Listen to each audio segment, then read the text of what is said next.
Bonjour à toutes, bonjour à tous, je suis ravie de vous retrouver pour ce nouveau talk. Aujourd'hui, nous allons parler ensemble des challenges de l'hybridation de la formation et pour ce faire, 3 invités de marque sont avec moi aujourd'hui. Et pour mon plus grand plaisir, je reçois Lorraine Rezal, vous êtes directrice du développement digital et pédagogique du groupe IGS. Bienvenue Lorraine. Merci, merci de l'invitation. Avec grand plaisir. Frédéric Constant, vous êtes responsable projet et innovation au sein de l'UMM. Bienvenue Frédéric. Merci de l'invitation. Merci pour l'accueil. Et Aurélia Bollé, vous êtes déléguée générale du FFF-OD. Merci. Bienvenue à tous les trois. Quand je vous parle des challenges de l'hybridation de la formation, pour commencer justement ce talk, quels sont les premiers mots-clés qui vous viennent en tête, vos objectifs en 2024? Mesdames, sinon je prends la parole. Moi, je vais rebondir sur la question de Marie-Charlotte. Pour moi, hybridation sous-entend humain. Et si aujourd'hui on oublie dans l'hybridation et on fait passer uniquement de la technologie, le digital, au détriment de l'humain, on a, et on le constate au quotidien, une levée de bouclier. Donc moi, l'importance, ou en tout cas l'élément clé que je retiendrai, c'est l'humain dans l'hybridation. Donc surtout ne pas oublier l'humain, qui, après le confinement et l'épisode de Covid qu'on a tous connu, devient l'élément prioritaire en formation. Et pour compléter du coup, puisque je rejoins en tout cas la position de Frédéric, c'est de dire qu'il y a un sujet d'adoption par les formateurs et d'acceptation par les apprenants aussi. Et c'est important de trouver le bon dosage, c'est-à-dire qu'est-ce qu'on digitalise et comment on l'introduit dans un parcours de formation pour que ce soit créateur de valeur et que ça vienne augmenter l'efficacité de la transmission et que ce ne soit pas au détriment avec une automatisation qui ne serait pas faite à bon escient. Aurélia.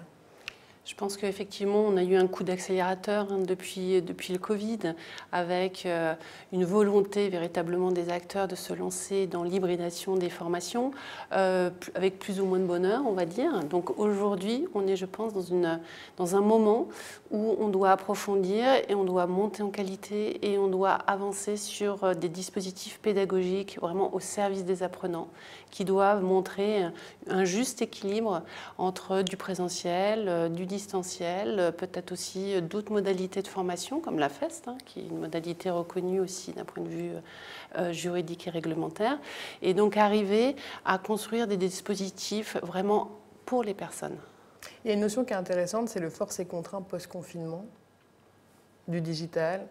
Il y a eu cette obligation, cette contrainte de devoir aller digital, de s'y mettre pour certains.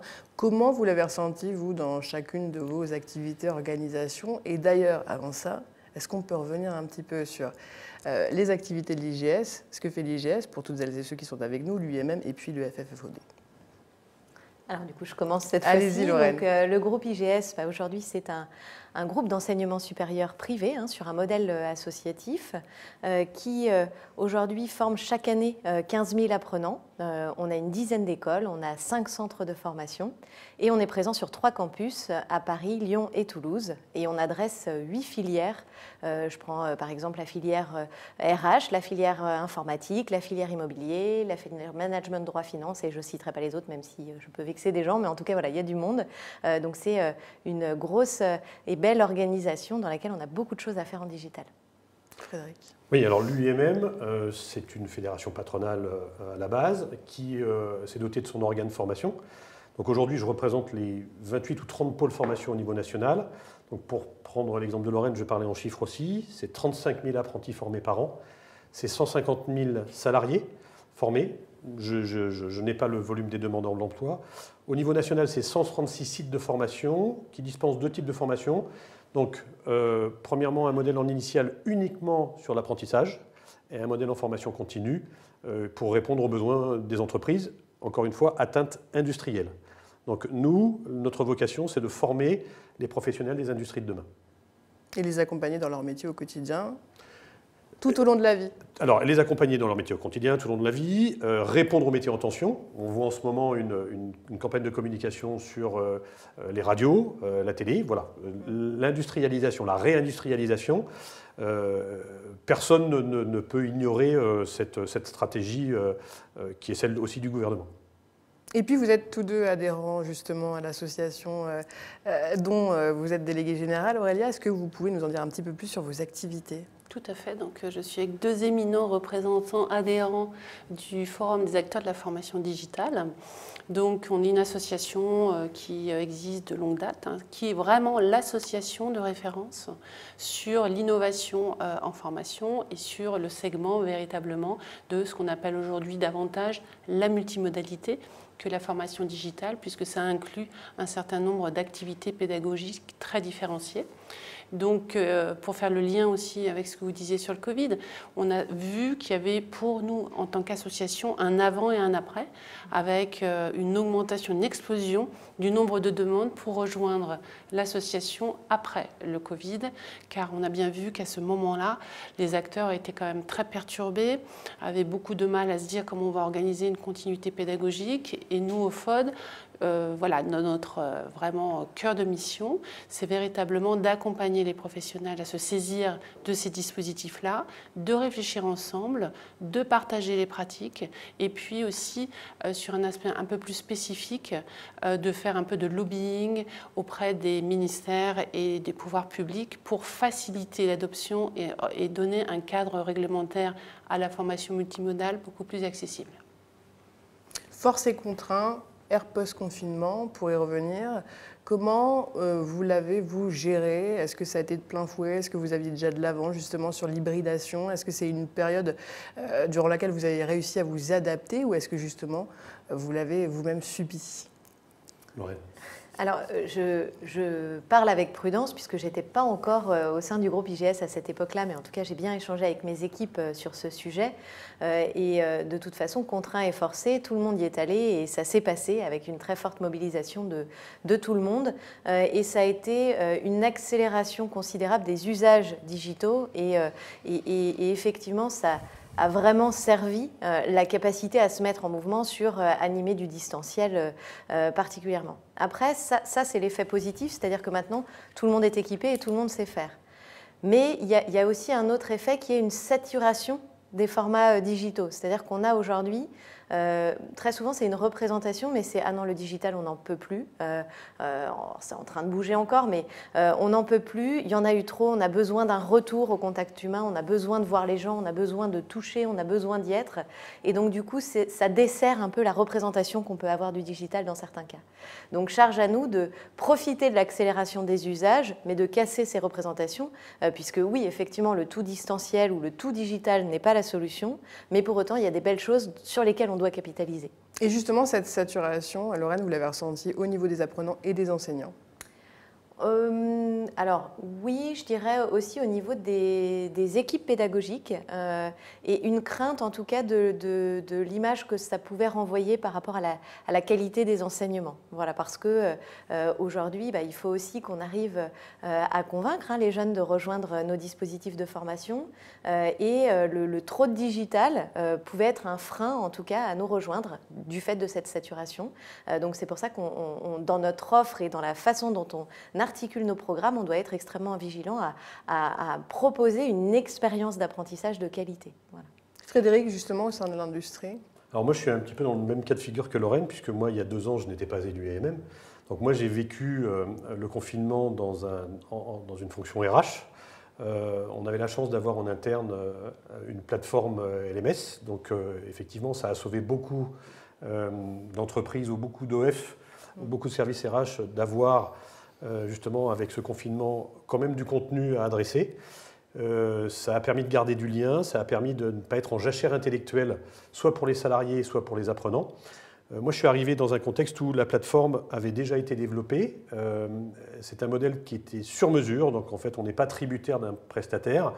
Mais c'est un modèle qui était, en fait, moi j'utilise toujours cette analogie. On a créé un espace de jeu, mais sans consigne. C'est-à-dire que certains utilisent le toboggan, voire à l'envers. En fait, on les a laissés libres, jusqu'à une extrême de droit d'administration ou de choses comme ça, et de créer tout ce qu'ils voulaient. Aujourd'hui, moi j'ai vocation à refaire en sorte que la plateforme et son univers soient un parc d'attractions, dans lequel il y a des nouveaux manèges, avec des règles, avec des limites, et avec une administration. De taille et d'âge, parfois. Exactement, d'autonomie, de contenu. On ne peut pas tout distribuer et tout diffuser dans une modalité distancielle. Et la difficulté qui a été celle de l'UIMM, c'est qu'à un moment donné, c'est un métier très technique et qu'on ne peut pas tout faire à distance, même s'il existe aujourd'hui beaucoup de simulateurs. Ça ne remplace pas la maîtrise du geste. Donc voilà, il y a eu une réelle difficulté. C'est beaucoup plus facile pour les formations tertiaires, c'est beaucoup plus compliqué pour faire des formations techniques. Dans vos fonctions, il y a aussi accompagner justement les réseaux des pôles formation de l'UIMM. Est-ce que vous pouvez nous en dire plus justement? Oui, tout à fait. Donc moi j'ai la chance de manager une équipe qui aujourd'hui administre une plateforme qui est nationale, c'est un SI national. Chaque pôle formation a une étanchéité dans sa bibliothèque, dans son administration, dans ses contenus. Si à un moment donné, nous, on a des contenus qu'on veut leur mettre à disposition, on les nationalise, on les mutualise et ils peuvent piocher et construire leur propre bibliothèque. Les besoins sont hétérogènes au niveau français, au niveau des pôles. Certains sont dans le ferroviaire, d'autres sont dans l'aérien. Et donc, en fait, c'est tout bête, mais quand on a un mode opératoire de machine, la machine vit dans tel site, mais n'a aucun intérêt peut-être pour les autres. Les fabricants de machines sont régionaux. Donc voilà, il y a eu aussi cette harmonisation et on arrive depuis 2 ans à la mise en place d'une association nationale qui fait en sorte que le réseau horizontal se fédère, se structure, mutualise dans une recherche d'économie et d'optimisation. Et donc, à ce titre-là, on est capable d'identifier des acteurs et de dire, eh bien, nous, on vous propose tel ou tel ou tel acteur. L'objectif est toujours de leur laisser un choix et de ne pas s'appuyer et de ne pas être dépendant de quelque organisme que ce soit, mais en tout cas, de restreindre ce choix. Parce que c'est ce qui a été connu dans d'autres entreprises. Sinon, le guichet est ouvert et en fait, on multiplie les dépenses. C'est un non-sens. Quel objectif, justement, Lorraine, de faire converger ces pratiques pour avoir une pédagogie quelque part alignée? Ça fait partie de vos challenges aussi au sein de l'IGS. Est-ce que vous pouvez nous en dire un petit peu plus? Alors, il y a effectivement des instances de gouvernance à créer, à instaurer dans l'organisation pour savoir déjà quels sont les contenus que nous allons produire et ensuite quels sont ceux que nous allons mettre à disposition et à disposition de qui, sous quel délai, etc. Donc, on a eu un vrai sujet sur quand est-ce qu'on part en production.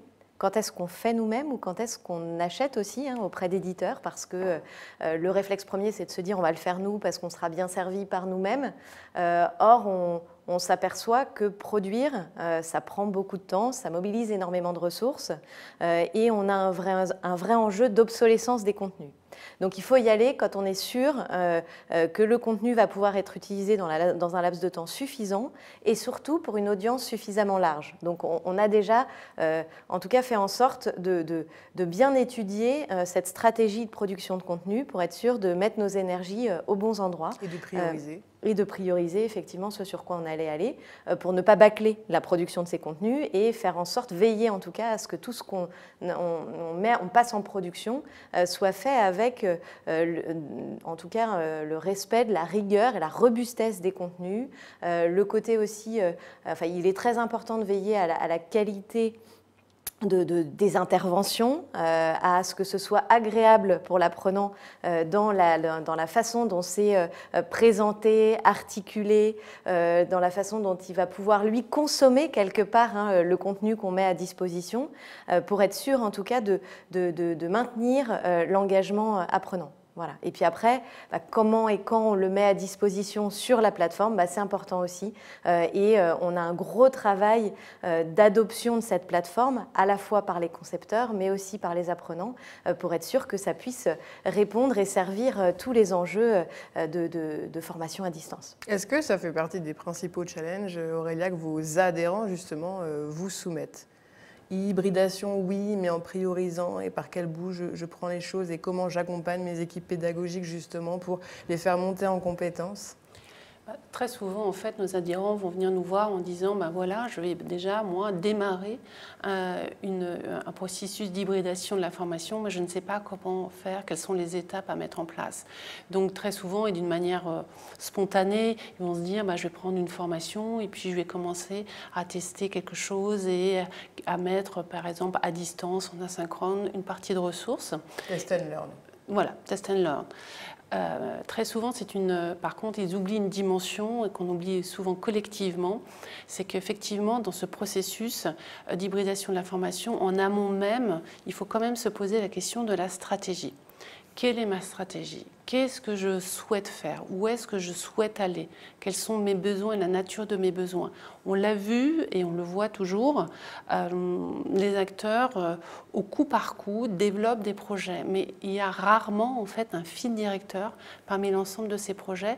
Donc du coup, il y a un risque que finalement ça tombe en désuétude ou ce soit mal pris en charge par les formateurs parce qu'il n'y a pas eu de plan de conduite du changement, il n'y a pas eu un accompagnement des formateurs.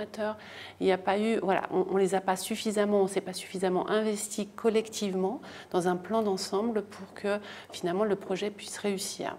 Donc c'est ce que je leur dis, ce que je leur répète, c'est que très souvent hybrider, c'est d'abord une réflexion en amont sur la stratégie. Qu'est-ce que je souhaite mettre en place? Où est-ce que je veux aller? Intégrer les formateurs, Frédéric. Oui. Je rebondis sur ce que disait Aurélia. Effectivement, aujourd'hui, moi je pars du principe que, puisque c'est une de mes compétences, le digital, c'est mettre des bulles dans la pédagogie. Donc surtout, pour moi, on ne peut pas rester sur une monomodalité. S'enfermer dans une monomodalité, c'est être totalement dépendant économiquement parlant. Donc Lorraine le disait très bien, à un moment donné, il y a un intérêt à produire ses propres contenus, il y a un coût, un délai. Est-ce qu'on achète? Est-ce qu'on loue? Ou est-ce qu'on produit nous-mêmes? Moi, j'ai la chance de pouvoir accueillir dans mon équipe une apprentie en conception pédagogique. Donc, on a réalisé nos propres contenus et on montre au réseau ce qu'on serait capable de faire si on avait une petite fabrique, entre guillemets. Mais l'acteur majeur, pour moi, c'est le formateur. Et donc, j'ai monté en compétence un collaborateur pour qu'il accompagne les nouveaux formateurs du réseau qui, après avoir eu un onboarding local, un vernis local, ont un vernis national et on leur explique, après quelques mois, comment, ou quelques années, dans le cadre de leur pédagogie, ils peuvent utiliser à bon escient la plateforme. Certains ne connaissaient pas les fonctionnalités, la puissance de la plateforme. Certains sont très loin de la production de contenu ou de l'hybridation pédagogique. Et donc, c'est de dire comment aujourd'hui les outils peuvent servir ta pédagogie sans t'enfermer. Donc, c'est les 1001 usages de la plateforme pour ta pédagogie. Et on arrive très rapidement sur de l'hybridation pédagogique. Force est de constater que cette démarche-là a permis à 130 formateurs, juste l'année dernière, en fait, de suivre un parcours, on va dire quoi, un module de formation de 2 jours qu'on a validé et qui aujourd'hui est de plus en plus demandé et on nous demande la suite maintenant. C'est-à-dire que, ok, ils ont vécu, donc ça a pris par capillarité, leurs collègues disent mais moi pourquoi j'étais pas à cette session? Et puis on a des pôles qui sont très demandeurs et puis on a des pôles qui sont un petit peu en retard, voire même un petit peu réfractaires. Et je pense que ça doit venir du top management, c'est-à-dire que c'est une stratégie. Donc nous, on fait prendre par la base, mais moi je ne pourrais rien, on n'est pas magicien. Si à un moment donné, il n'y a pas une volonté, et s'il n'y a pas un suivi, on va dire quoi, des éléments de reporting et des KPI, je ne pourrais pas forcer, et je ne veux pas forcer qui que ce soit. Mais de dire aujourd'hui, j'ai la chance d'avoir été formateur, donc ce que tu fais, tu pourrais le faire autrement ou améliorer parce que ton public est en attente, et il le peut. Ça, je pense qu'on doit faire ça. Faire infuser la culture de l'hybridation, ça doit venir en effet du top management, ça doit décanter, redescendre, mais ça doit aussi, en effet, comme vous disiez, être dans une perspective et une logique de conduite du changement. Et forcément, nécessairement, ça s'accompagne. Vous, Lorraine, vous avez une équipe qui accompagne justement vos formateurs.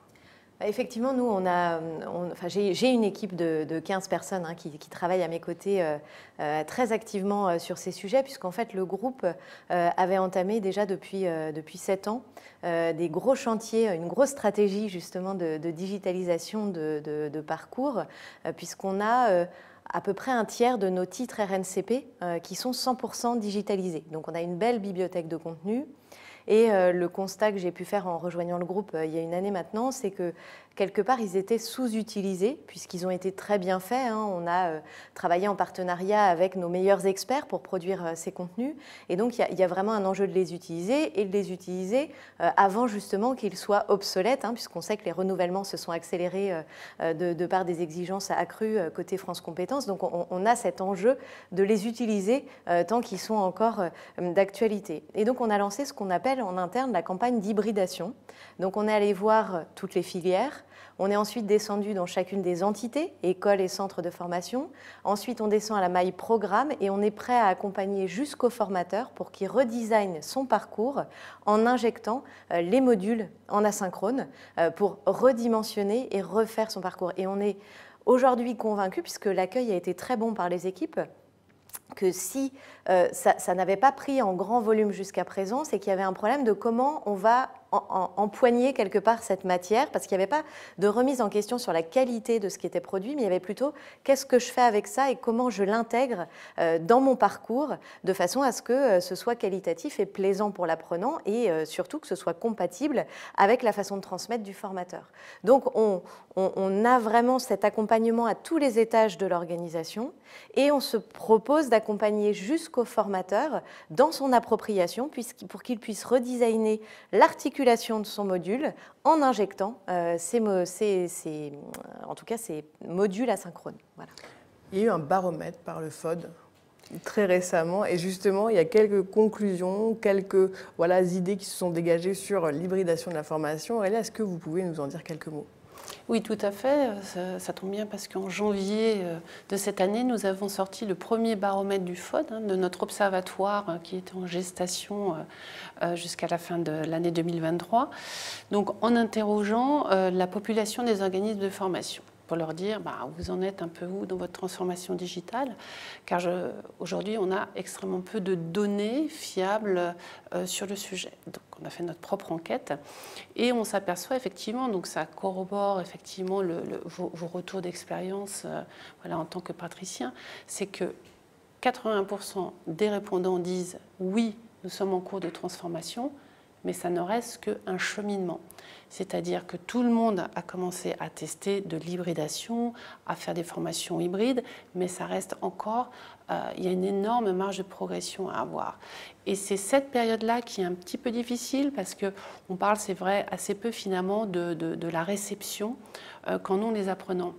Mais c'est bien de construire des dispositifs, c'est bien d'accompagner les formateurs à les associer à la mise en place de ces dispositifs, à les accompagner aussi à leur animation, mais des fois, on oublie à quel public on s'adresse. Et le public, c'est essentiel. On a toujours pensé qu'un public jeune, typiquement, était à l'aise avec les outils numériques, n'avait aucun souci avec un ordinateur, et on s'aperçoit que c'est pas aussi simple que ça, et qu'on a des publics qui sont éloignés, qui sont en situation de fracture numérique. L'électronisme. Tout à fait. Donc, qui n'auront de toute façon déjà pas le matériel nécessaire, ou alors qui n'auront des difficultés pour se connecter, qui ne seront pas du tout à l'aise avec les outils. Donc, il est clair que dans cette démarche-là, et ce qu'on a souhaité aussi montrer avec notre baromètre, c'est toujours penser individualisation de la formation et donc positionnement en amont. Et de se dire, voilà, on a interrogé les OF, on leur dit, mais vous utilisez le numérique justement pour positionner. Et ils ont été très nombreux à reconnaître, c'était principalement un des objectifs à atteindre aujourd'hui d'un point de vue qualitatif. Donc, ils se transforment, ils digitalisent, mais il y a encore beaucoup à faire justement côté apprenant pour justement faire en sorte que ce soit des parcours engageants, enrichissants et positifs à l'égard des apprenants.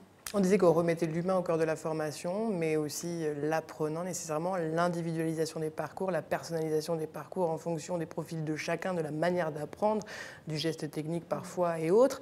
Comment se positionnent aujourd'hui, vous, vos apprenants, dans vos structures? Quel est un peu leur regard justement sur l'hybridation de la formation? Et est-ce que vous avez l'impression qu'il y a une évolution quand même des usages, au-delà de la lassitude dont vous nous faisiez part, Lorraine?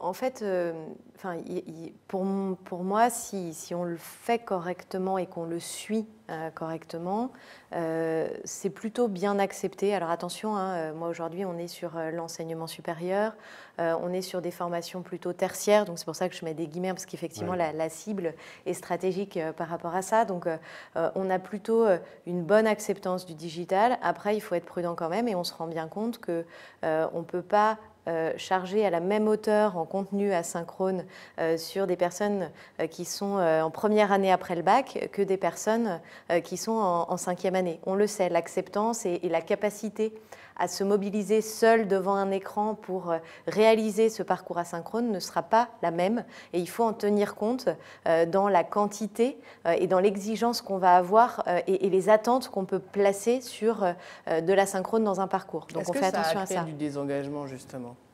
Est-ce que vous avez l'impression que ça a pu créer du désengagement parfois?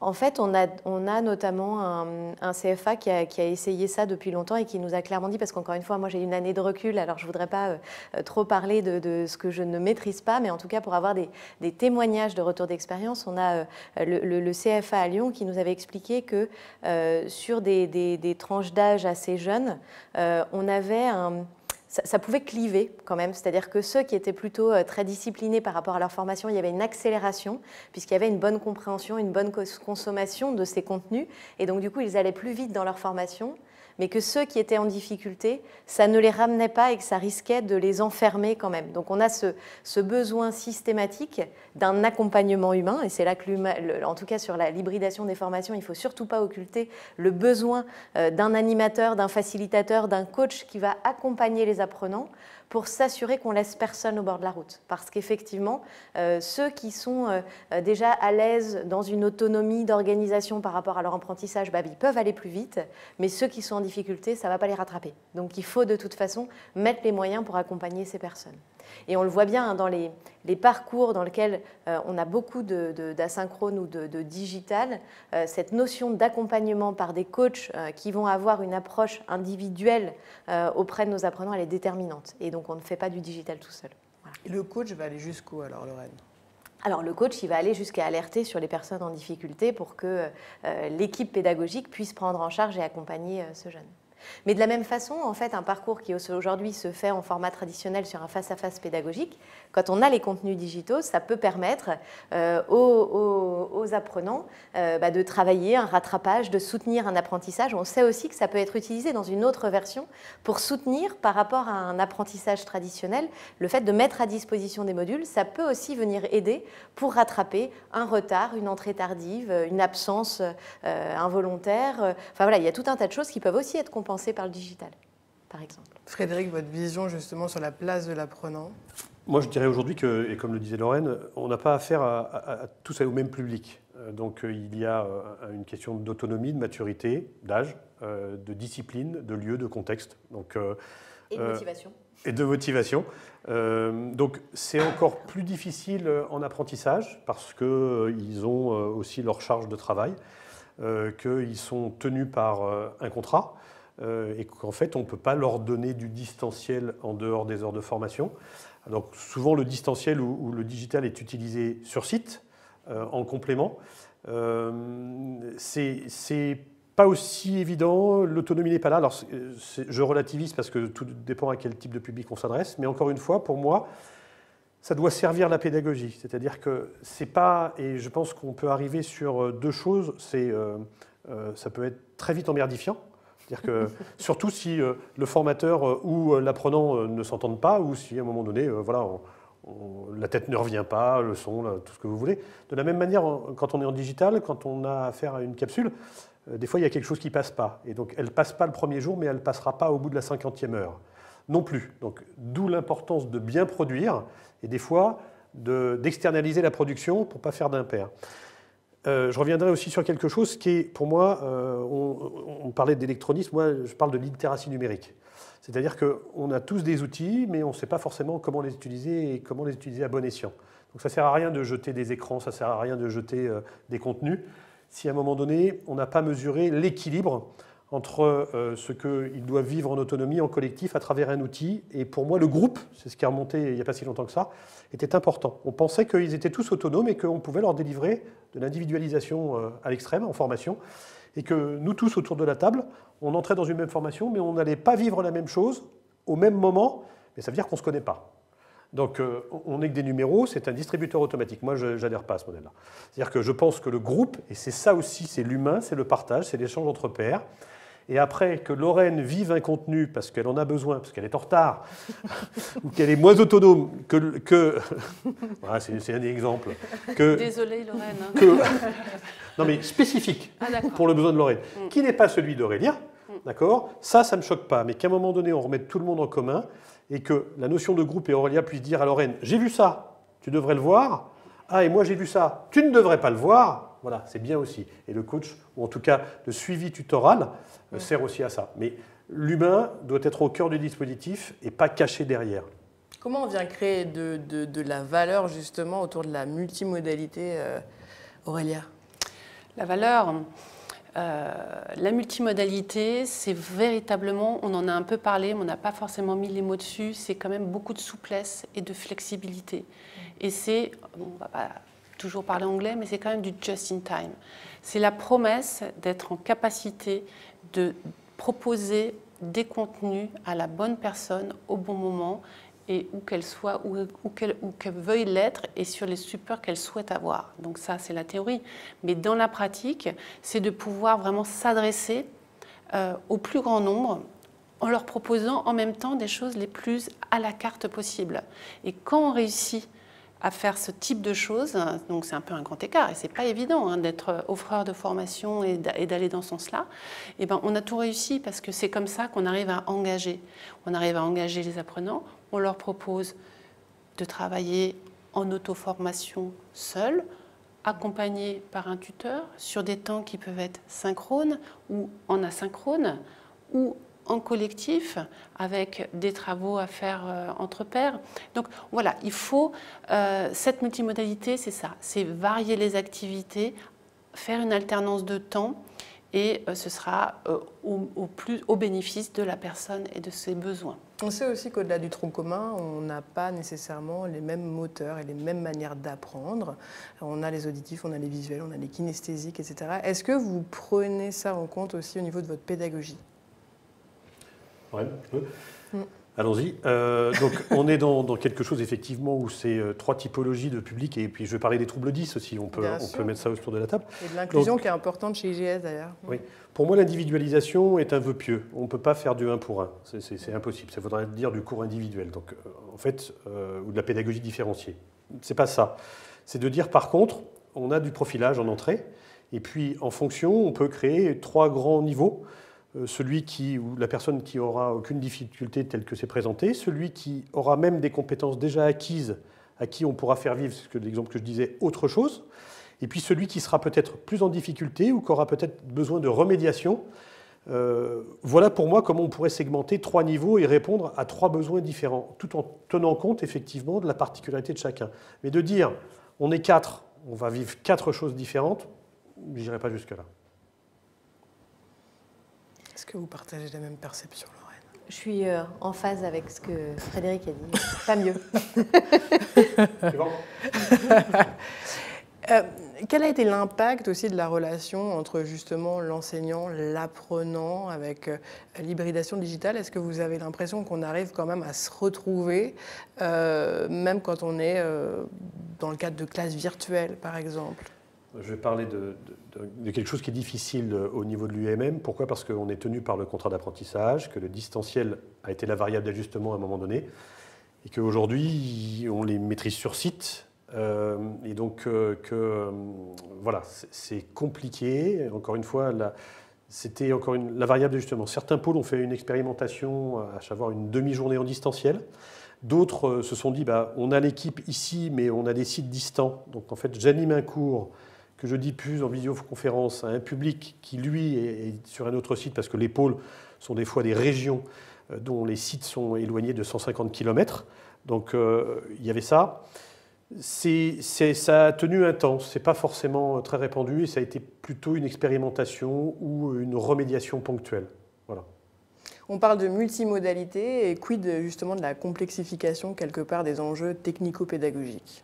Learning Management System, plateforme, comment j'arrive justement à allier toutes ces modalités au même endroit pour que ce soit accessible et facile d'approche, d'utilisation pour mes apprenants.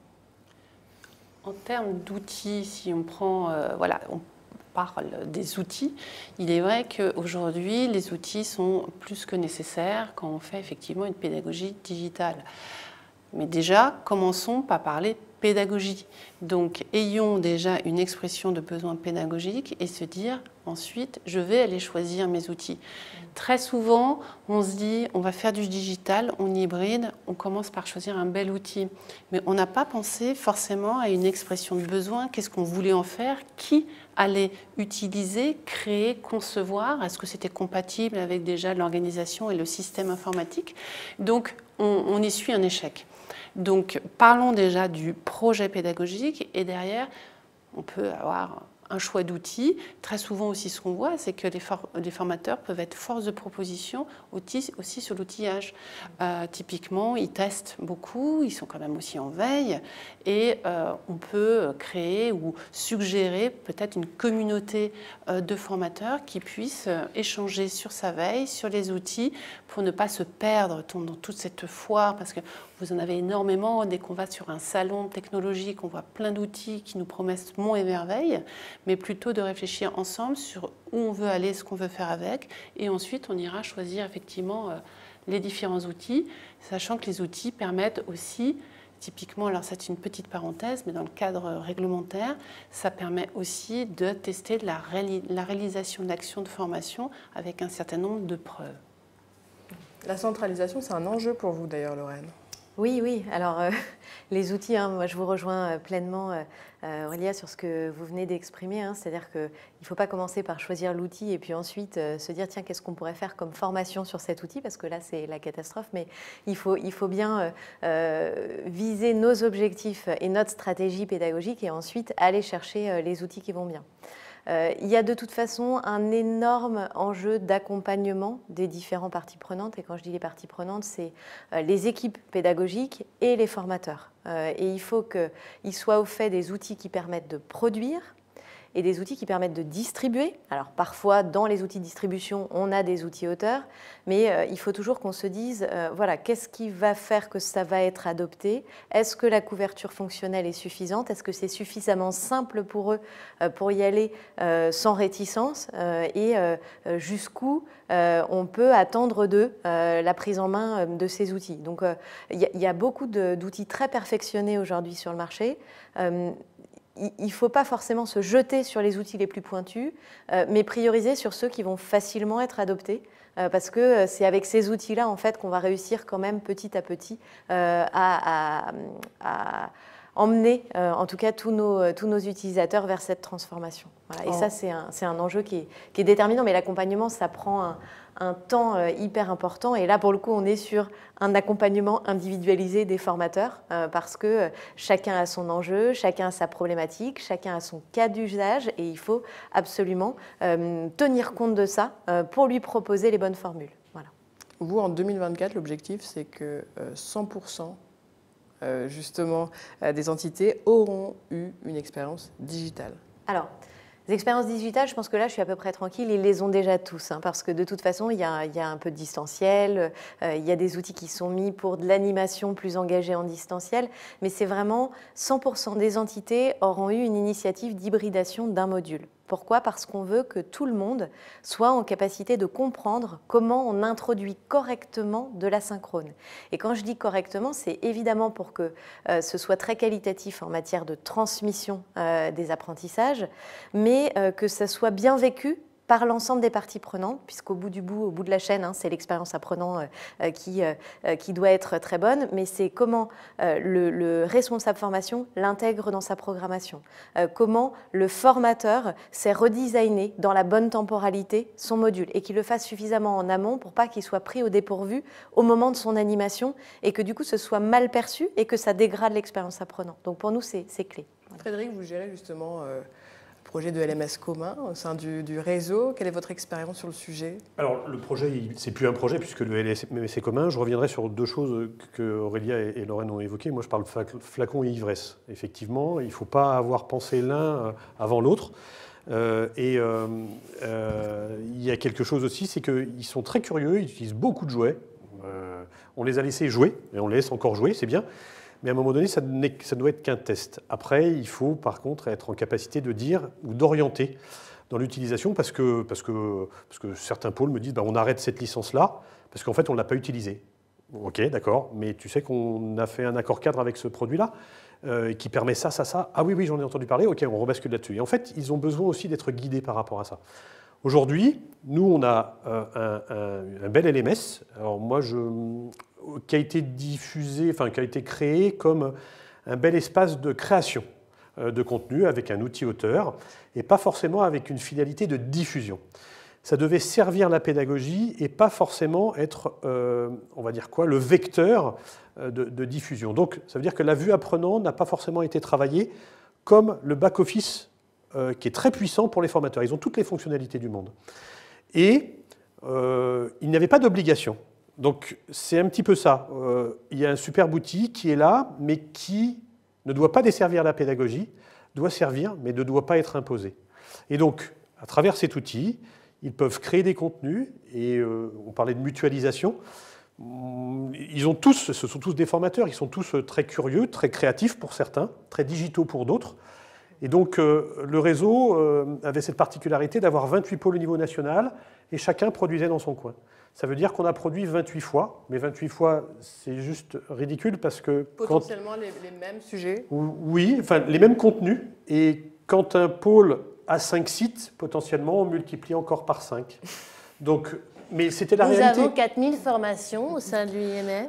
Alors, nous avons 4000 contenus. Peut-être pas du tout identiques. Donc, effectivement, si nous, on était tous les 4 étions concepteurs pédagogiques, ben, on aurait chacun notre teinte, notre discours, nos contenus. Et moi, je ne voudrais pas le contenu d'Aurélia, parce qu'il est vert, et moi, je préfère des polices bleues. Voilà, c'est tout simplement, ou des logos qui ne sont pas les mêmes. Bon, après, il y a de l'humain et c'est normal. Et donc, aujourd'hui, la finalité de la plateforme, c'est de pouvoir, effectivement, notamment à travers différents dispositifs que sont les manuels de Nathan, qui permettent une totale élasticité pédagogique et qui se plient aussi bien du collectif, de l'individuel, du présentiel, du distanciel, du synchrone, de l'asynchrone, enfin, je fais l'acte de vente, mais qui laisse en tout cas la liberté au formateur de le faire vivre comme il le souhaite et de ne pas l'enfermer puisque le format et les ressources peuvent être amendés, complétés, supprimés. Donc, parfait. Et je pense compléter, annoter. Compléter, corriger, annoter, revu. voilà, réimprimer, rematérialiser. Donc, moi, je trouve que ça permet une totale liberté. Et ce que je retiendrai aujourd'hui, c'est que oui, on veut bien des outils, on veut bien des contenus, mais on veut être libre de notre pédagogie. Et donc ça, malheureusement, on ne le maîtrisera jamais. Et qu'on a beau construire des contenus, on ne pourra jamais imposer un mode de diffusion, un langage, voire même on va dire ce que j'appelle une monomodalité ou une monofocale. Ce n'est pas possible, il faut laisser cette flexibilité, il y a de l'humain derrière. Donc aujourd'hui, on a quelque chose qui est mutualisé, mais surtout on leur dit, regardez comment vous pouvez l'utiliser librement au quotidien par rapport à votre appétence et puis tout ce qu'on a évoqué. Gardez votre liberté pédagogique et gardez cette liberté qui vous permet justement de faire que cette transmission a lieu. Par contre, je rejoins Lorraine, c'est-à-dire qu'à un moment donné, puisque ce sont des diplômes, des titres ou des certifications, il y a des choses qui sont immuables. On ne réinvente pas des blocs de compétences, on ne réinvente pas des volumes, on ne réinvente pas des séquences, des objectifs pédagogiques. Par contre, on peut utiliser tel ou tel contenu, telle ou telle activité. Et donc, ce qui n'était pas fait, en fait, va être figé jusqu'à un certain niveau. Ils auront la totale liberté derrière, à partir du moment où ça sert l'acquisition de la compétence.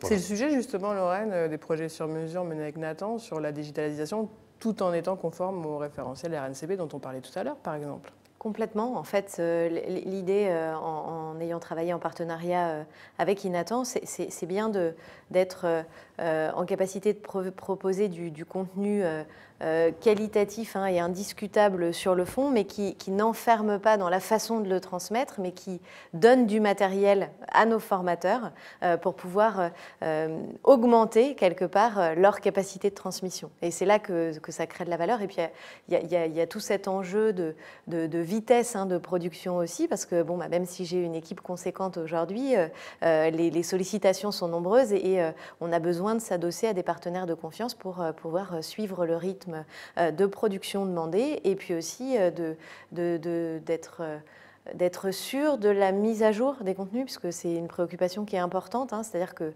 l'obsolescence, elle est importante, notamment sur des thématiques de réglementation, des thématiques juridiques, je pense à des thématiques de paye aussi, hein, sur lesquelles on travaille avec vous. Si on n'a pas la donnée à jour, on est capable d'induire en erreur nos apprenants, donc il y a un enjeu clé par rapport à ça, et c'est là aussi que ce partenariat a toute sa place et toute son importance.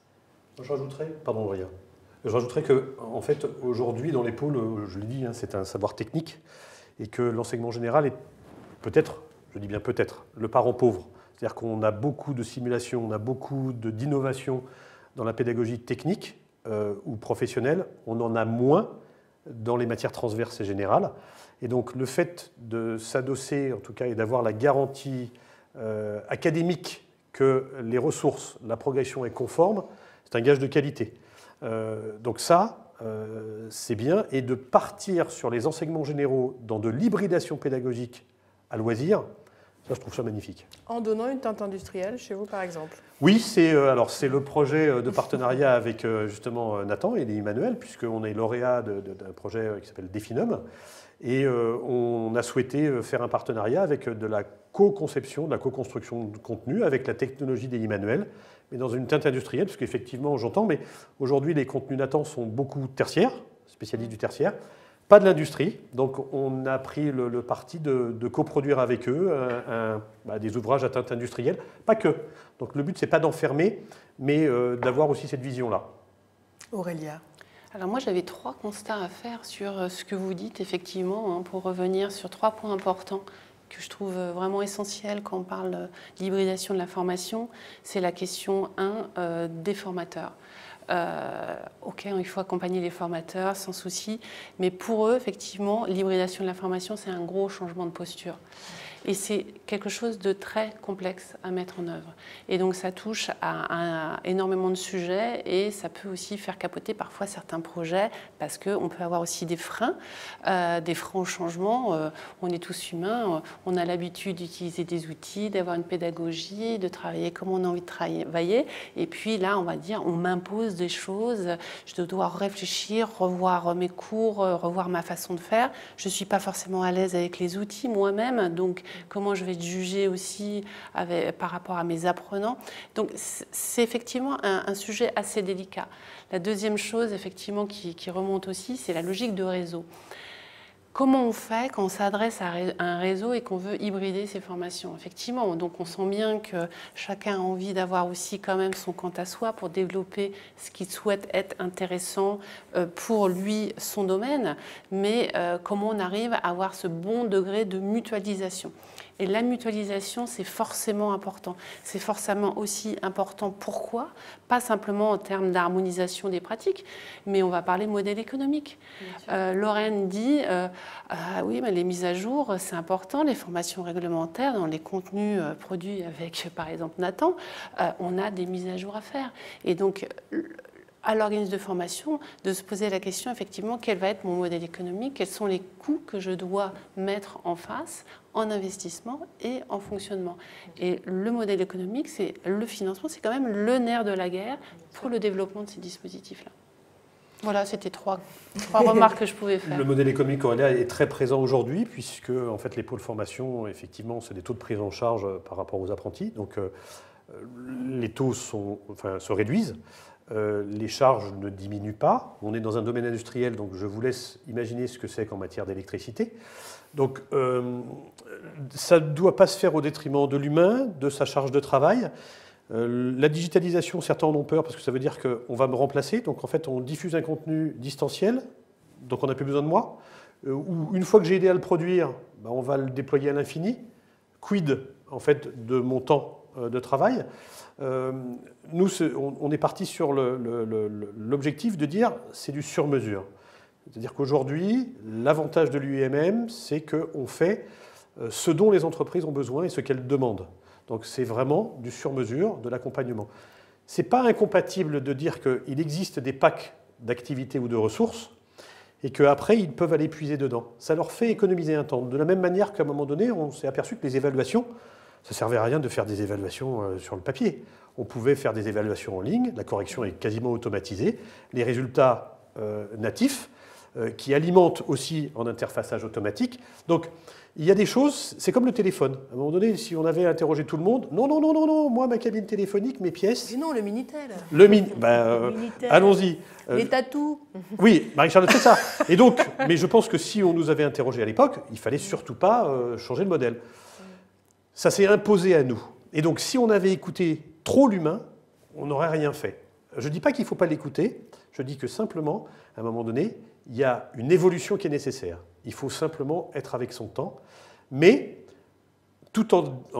c'est comme avec l'IA, l'IA ne doit être qu'au service d'eux. Ça doit être un copilote, et pas l'inverse. L'humain ne doit pas être le copilote de l'IA. Frédéric, vous me tendez la perche. On allait arriver sur ce sujet qu'est l'IA, qui en effet a fait quand même une entrée en boomerang dans nos vies, sur les internets, qui justement touche particulièrement les jeunes. On pourra reparler de pédagogie après, mais quand il s'agit des apprenants justement, Aurélia, on voit qu'il y a une réelle appropriation justement de l'IA aujourd'hui, de son usage, d'une facilité d'appropriation qui derrière entraîne parfois malheureusement un déficit sur d'autres compétences telles que l'orthographe et autres, ou le raisonnement personnel individuel. Quel est votre regard justement sur l'arrivée de l'IA au sein de la formation et comment l'utiliser à bon escient, si je puis dire? Il ne faut pas être sioux pour comprendre que ça nous bouleverse tous dans nos pratiques, si tant est que autour de la table, il y a des gens qui ont des enfants scolarisés et qui regardent un petit peu au-dessus de leur ordinateur pour voir ce qui s'y passe. On a ChatGPT ouvert. Exactement. Et voilà. Et donc, on a des copier-coller, des choses qui sont faites très, très rapidement. Voilà. Donc, déjà dans les pratiques, on le voit bien. Et c'est le propre, effectivement, de tout jeune, de tout apprenant, de vouloir se dire, je vais faire vite les choses pour passer à autre chose, parce que voilà, j'ai pas envie d'y passer trop de temps. Donc, on voit bien que déjà, c'est là. Et je pense que finalement, c'est les apprenants qui pousseront aussi l'offre de formation à faire évoluer, à réfléchir et à revoir ses pratiques. Quand on est typiquement un organisme de formation qui propose tout un parcours en distanciel jusqu'à l'évaluation en distanciel, comment fait-on aujourd'hui pour évaluer à distance quand on sait qu'effectivement on a ces outils-là qui peuvent très vite vous aider. Voilà, le proctoring par exemple. Et donc il faut voir que l'IA, pour l'instant, beaucoup d'apprenants peuvent l'utiliser. Côté formateur, certains commencent à l'utiliser. Je pense qu'on va très vite s'apercevoir, et ce que disait Frédéric, c'est que c'est un assistant pour tout le monde. C'est aussi un assistant pour les formateurs, où ça fait gagner du temps pour certaines conceptions de tâches. De la chaîne de production, de relecture par exemple, ça ne remplacera pas pour autant la conception, l'ingénierie pédagogique. La gestion administrative aussi des cohortes. Il y a plein de choses qui font qu'on pourra se délester quand même d'un certain nombre de tâches mécaniques répétitives pour en garder un peu la quintessence de son métier. Donc c'est encore à défricher pour nous tous. Mais l'IA a toujours existé, puisque en fait, l'IA est basée sur la donnée. En fait, les modèles météo étaient basés sur la donnée, donc c'était de l'IA prédictive. Donc en fait, ça a toujours existé, si ce n'est qu'aujourd'hui, on met de l'IA à toutes les sauces. Donc à partir du moment où on automatise, où on simplifie, on parle d'IA. Donc pour moi, il y a de l'IA générative qui est intéressante dans la pédagogie, puisque ça permet de gagner un temps infini. On peut éditer ou créer une grille de mots croisés ou de mots fléchés en un clic sur une thématique. Donc ça, c'est assez bluffant. Maintenant, derrière, ça sort de la soupe, ou ça sort ce qu'on a mis dans le prompt, et qu'il faut beaucoup et maîtriser. Alors, prompteur est un métier, un nouveau métier. Il faut maîtriser justement ces éléments pour en sortir quelque chose. Est-ce que ce quelque chose est cohérent? C'est une bouillie qui a 6 doigts, c'est vrai que c'est normal, 6 doigts. Et à un moment donné, de toute façon, il va falloir une expertise derrière. Donc, c'est simplement un outil au service de. Ça ne doit pas remplacer. Et ça permet de gagner du temps, de faciliter. Ça, c'est clair. Et ça permet à chacun qui utilise un petit peu l'IA de devenir concepteur, de devenir ingénieur, de devenir, on va dire quoi, vidéaste ou des choses comme ça. Mais on arrive peut-être à des vocations. Je crois que quelqu'un a remporté un prix de concours photo.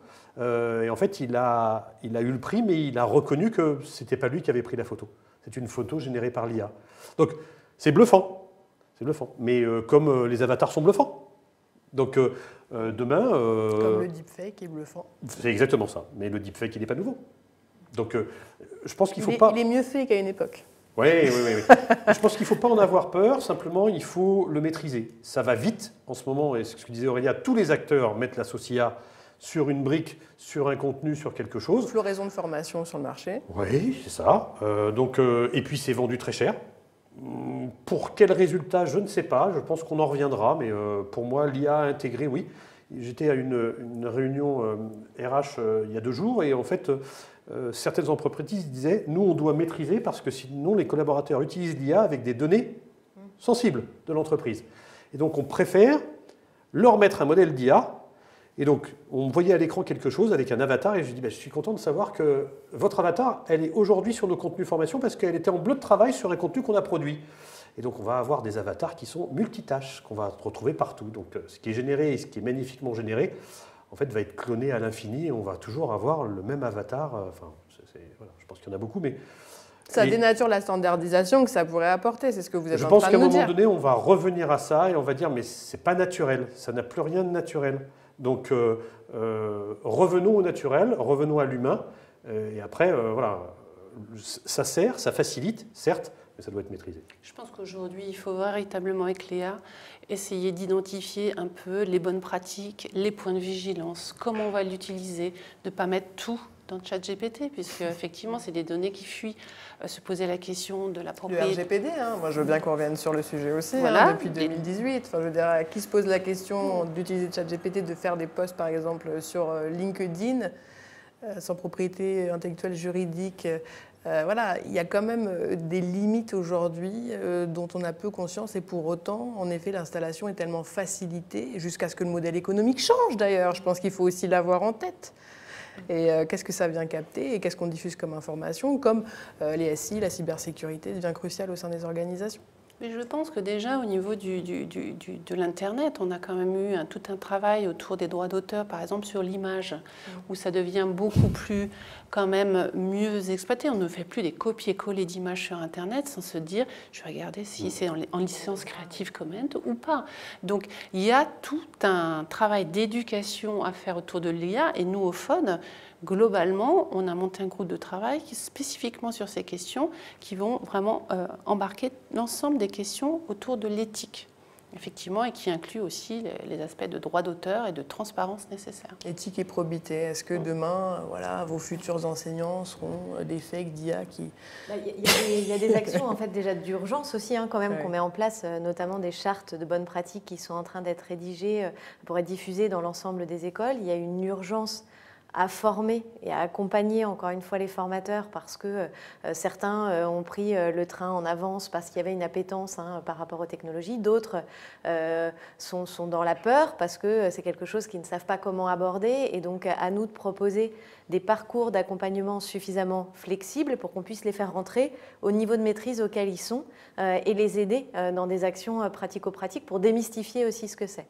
Après, nous, notre parti pris au sein du groupe IGS, c'est vraiment de regarder les choses en face et de se dire finalement que c'est un peu comme à l'époque, on se disait calculatrice, pas calculatrice. En fait, il faut savoir composer avec. Mais du coup, imaginez le nouveau niveau d'exigence qu'on peut avoir par rapport à des livrables pour certifier sur certains diplômes, certains parcours, en se disant, compte tenu du fait que de toute façon l'IA va être utilisée, qu'est-ce qu'on peut attendre des apprenants et comment on va s'attendre à ce qu'ils utilisent l'IA pour attester de l'acquisition des compétences. Et alors, ça, c'est nos intentions, il faut y travailler, on n'y est pas encore, mais c'est vraiment ce vers quoi on doit tendre. Et puis après, quand même, sur l'IA aussi, on regarde de très près toutes les opportunités technologiques qu'on peut saisir, notamment avec les agents conversationnels qu'on va pouvoir brancher sur nos outils, parce que là, il y a des très belles choses qui peuvent être faites, notamment sur tous les systèmes de bots, les chatbots. Enfin, je ne sais pas si vous avez déjà eu l'occasion d'entraîner des chatbots par le passé où ça pouvait être fastidieux. Aujourd'hui, on va pouvoir de façon très, très simple brancher des agents conversationnels qui vont pouvoir accompagner l'apprenant Et on sait que s'ils donnent du feedback personnalisé, dans la bonne temporalité, sur quelque chose d'objectif, ça va pouvoir automatiser quand même et personnaliser un suivi main dans la main pour l'apprenant qui peut être très performant. Et donc il y a des choses qu'on va devoir regarder puisque toutes ces plateformes sur lesquelles on travaille et les LMS du marché, aujourd'hui se posent la question de travail et développent en tout cas des solutions qui vont permettre d'améliorer l'expérience apprenant en utilisant effectivement de l'IA. Voilà. Nous, on est en train de recéter et de faire du benchmark pour intégrer de l'IA dans la production d'activités pédagogiques. Donc aujourd'hui, il y a des très beaux dispositifs, il y en a qui sont payants, il y en a qui sont gratuits. Il y a effectivement tout. Donc le réseau est en train de tester un petit peu de son côté, de regarder ce qui en sort. Le but, peu importe, ce n'est pas forcément de valider tel ou tel outil, mais de ne pas partir dans une dépense inconsidérée et de dire que c'est la nouveauté, alors on va produire, et puis tout le monde va avoir ses flashcards, ses grilles de mots croisés, et que demain, en fait, on le retrouve dans tous les modèles pédagogiques. C'est surtout pas le but. Par contre, l'IA, notamment dans les entreprises qui sont adhérentes à l'UMM, est importante puisqu'on parle de l'IA en maintenance, on parle de l'IA en SAV, on parle de l'IA en production. Et effectivement, d'avoir la maîtrise de sa donnée pour faire, en tout cas, ajuster son outil de production ou ajuster ses demandes de maintenance ou de dire cette panne-là, on l'a déjà vue et donc la réponse, on n'a même plus à chercher, c'est celle-là. Oui, c'est une réalité. Mais ça, c'est plutôt la maîtrise de la donnée par les entreprises. Donc il y a deux champs, l'IA dans la pédagogie et l'IA dans le monde du travail demain. Mais c'est une composante sur laquelle, juste pour reboucler par rapport à ce que dit Frédéric, on a un enjeu et on a une responsabilité, nous, en tant que groupe d'enseignement supérieur, de préparer ces jeunes à l'utilisation de l'IA dans leur prochain contexte professionnel. Et c'est aussi une question qu'on se pose parce que c'est notre devoir que de les préparer à ça et de préparer à l'évolution de leur métier tout au long de leur vie, tout simplement. Il y a un tel besoin d'IA aujourd'hui que lors de la réunion il y a 2 jours, les RH disaient mais alors, qu'est-ce que vous me conseillez comme outil ? Et nous, on a déjà quelques pôles formation qui ont compris le besoin et qui ont déjà monté sur leur catalogue de formation continue des demi-journées de sensibilisation, comment l'IA dans votre quotidien peut être utile et peut vous servir. Mais c'est l'IA au quotidien, l'IA dans son quotidien, dans sa vie personnelle et éventuellement professionnelle. Voilà. Mais il n'y a pas encore aujourd'hui un fléchage où, à ma connaissance, je vous forme à l'IA avec ChatGPT, je vous forme à l'IA avec ça. En tout cas, à ma connaissance. Peut-être que ça existe, mais pas dans nos pôles en tout cas. J'ai vu passer pléthore de formations sur le sujet et en plus par des tout petits organismes de formation qui se sont montés justement en réaction, je pense aussi à l'arrivée de l'IA. Quand je vous entends tous sur les challenges de l'hybridation, j'entends aussi le fait de pouvoir accepter de vivre avec son temps, d'évoluer, d'accompagner le changement en douceur, tout en laissant l'humain au cœur. Le mot de la fin pour chacun d'entre vous et peut-être pour le FOD, Aurélia, si vous avez une actualité à partager aux adhérents qui nous écouteraient aujourd'hui. Le mot de la fin, c'est de dire qu'il faut quand même être très en veille. Parce que le secteur s'accélère, on le dit, on accélère beaucoup. Il y a des nouveaux challengers aussi qui arrivent sur le marché, donc on a de plus en plus de nouveaux acteurs. Tout va très vite, on l'a vu, les technologies évoluent. Donc ce n'est pas de ralentir le temps, mais de pouvoir être en mesure quand même de ne pas rester dans son silo, de s'ouvrir aux autres, de venir typiquement au FOD pour faire des partages d'expériences, échanger sur ses pratiques et s'emparer de ces sujets collectivement. Je crois qu'effectivement, collectivement, on va toujours beaucoup plus loin parce qu'on a une panoplie, une richesse d'expériences. Donc voilà ce que je pourrais dire, c'est véritablement venez adhérer au FOD pour partager sur tous ces sujets qui sont en même temps passionnants. Merci Aurélia. Frédéric. Ouais, je laisserai le mot de la fin à Lorraine. Moi, si je devais retenir, ça serait aujourd'hui, mais parce que vous avez compris qu'il y avait une démarche d'association nationale qui s'était créée. Donc pour moi, c'est une logique de mutualisation et de collectif. Et aussi de réponse aux besoins, puisqu'il ne faut pas oublier que l'UMM est avant tout un outil de formation qui répond aux besoins des entreprises de demain.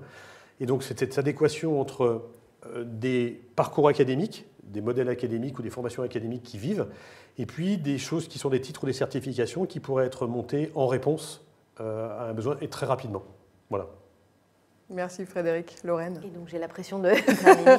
De conclure. Non, moi j'apprécie cette main tendue de la part d'Aurélia sur le fait de se dire qu'on doit s'ouvrir au maximum et partager pour aller plus vite, puisque je pense que le secret d'une avancée rapide, c'est vraiment cette capacité à travailler en écosystème ouvert et à s'enrichir du partage de bonnes pratiques, et aller pourquoi pas aussi sur du partage de contenu, et être capable de se dire que c'est parce qu'on avancera ensemble qu'on va gagner cette bataille. Et puis cette notion de rester en veille et de se remettre en question, c'est essentiel, parce que ce qui est vrai aujourd'hui ne le sera pas forcément demain. Aujourd'hui, on a des intuitions sur comment aborder ce sujet de l'IA et on va tester des choses. Peut-être que dans un an, on peut revenir pour en parler et voir qu'il y a des choses qui auront fonctionné, d'autres pas, et peut-être de nouvelles voies qui se seront ouvertes et qu'on aura testées aussi. Donc voilà, en tout cas, j'espère qu'on a beaucoup de choses à partager, des belles histoires à construire à plusieurs. Moi, dans un an, je veux bien reparler des Emmanuel de Nathan qu'on aura normalement déployés. Merci à vous trois d'avoir été avec moi aujourd'hui. C'est un grand plaisir d'accueillir vos paroles, de vous écouter, très enrichissant. Merci à toutes, merci à tous d'avoir été avec nous aujourd'hui. On se retrouve très vite pour un nouveau talk. À bientôt. Bonne journée. Au revoir.